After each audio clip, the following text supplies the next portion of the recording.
physical paperback copy of a book is just so nostalgic. I love books. So, we'll start with the physical books. So, what I'm currently reading is this. I'm currently reading this. I'm about 70 pages through. I picked up The Cruel Prince, which is the first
Somehow, fate finds Ben trapped by a blanket of snow at Kira's farm, and despite her grinchiest first impressions, with the glow of the fairy lights twinkling in the trees, and the promise of a warming hot chocolate, maybe, just maybe, these two lost souls will have a Christmas they'll remember forever. Which sounds really cute. So this is the other book, so that's the Pumpkin Spice Cafe, and then there's also the Cinnamon Bun Bookstore, which I also have this. I kind of wanted to read it in the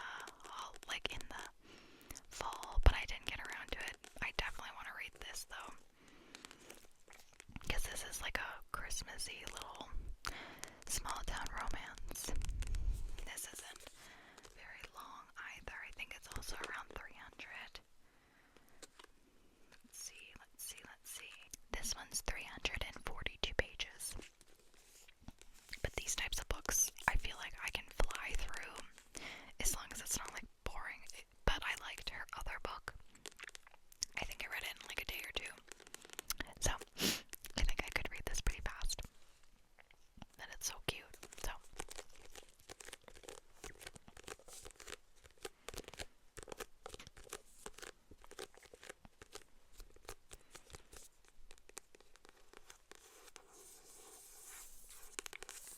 So this is the next book that I want to read. Okay. So this is my last physical copy. And I showed this in a haul that I did like a month ago. This is called The Night and the Moth by Rachel Gillick. The Night and the Moth.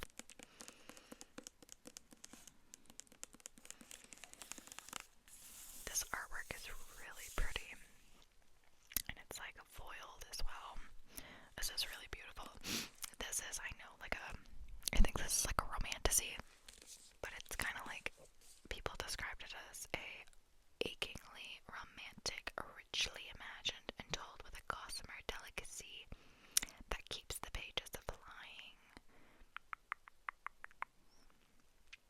A gothic romantic fairy tale that feels like falling into a strange dark dream, one you won't wake up from. So it's like I guess, gothic romantasy, which sounds really cool. In the like winter time when everything's really dark and dreary and sad, I always find that I want to read fantasy books to kind of like escape from the yuck outside. So I think this is going to be really good. So let me see. I'll read you what the inside says. It says, Sybil Delling has spent 9 years dreaming of having no dreams at all. Like the other fondling girls who traded a decade of service for a home in the great cathedral, Sybil is a diviner. In her dreams, she receives visions from 6 unearthly figures known as the Omens. From them, she can predict terrible things before they occur, and lords and common folk alike travel across the stone water kingdoms, wind-swept moors, and craggy mountains to learn their futures by her dreams. Just as she and her sister diviners near the end of their service, a mysterious knight arrives at the cathedral, rude, heretical, and devilishly handsome. The knight Roderick has no respect for Sybil's visions, but when Sybil's fellow diviners begin to vanish one by one, she has no choice but to seek his help in finding them. For the world outside, the cathedral's cloister is wrought with peril. Only the gods have the answers she is seeking. And as much as she'd rather avoid Roderick's dark eyes and a sharp tongue, only a heretic can defeat a god. I didn't actually read the blurb. I've had this book for a little while now, and I have not read the blurb. But that sounds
fractured his control, making him a liability when someone else is on the field.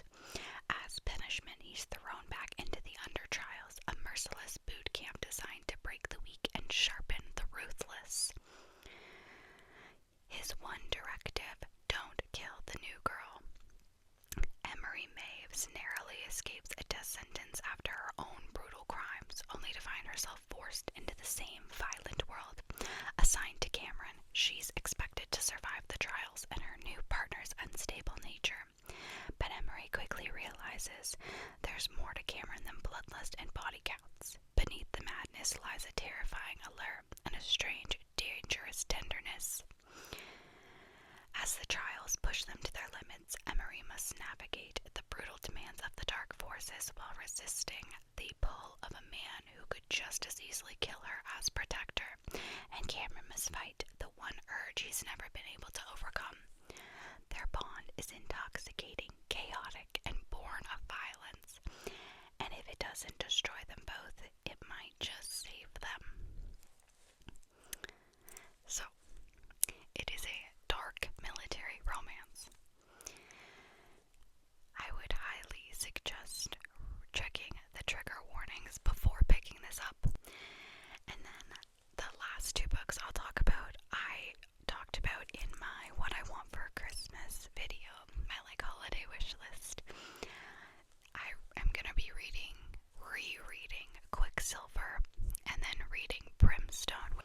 I'll read you the blurb for Quicksilver. Do not touch the sword. Do not turn the key. Do not open the gate. 24-year-old Sarah Spain is good at keeping secrets. No one knows about the strange power she possesses, or the fact that she has been picking pockets and stealing from the undying queen's reservoirs for as long as she can remember.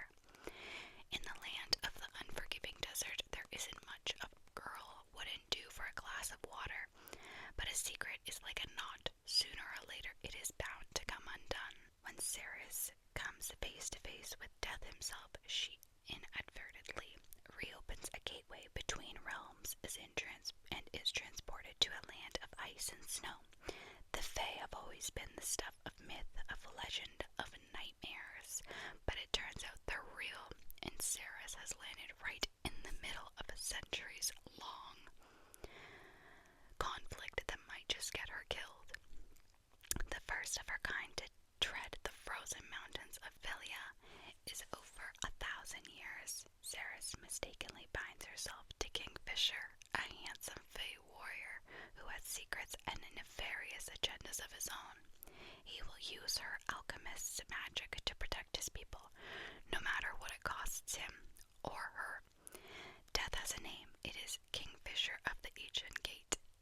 His past is murky, his attitude stings, and he's the only way Ceres is going to make it home. Be careful of the deals you make, dear child. The devil is in the details. So that is Quicksilver. Quicksilver, Quicksilver, Quicksilver. I'm very excited to read that.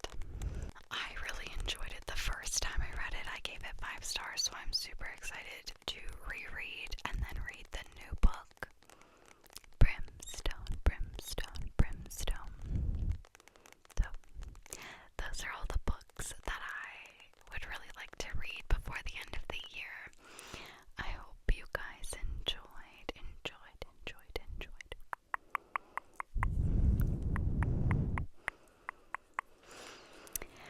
And as always, if you have any video requests, leave me a comment down below.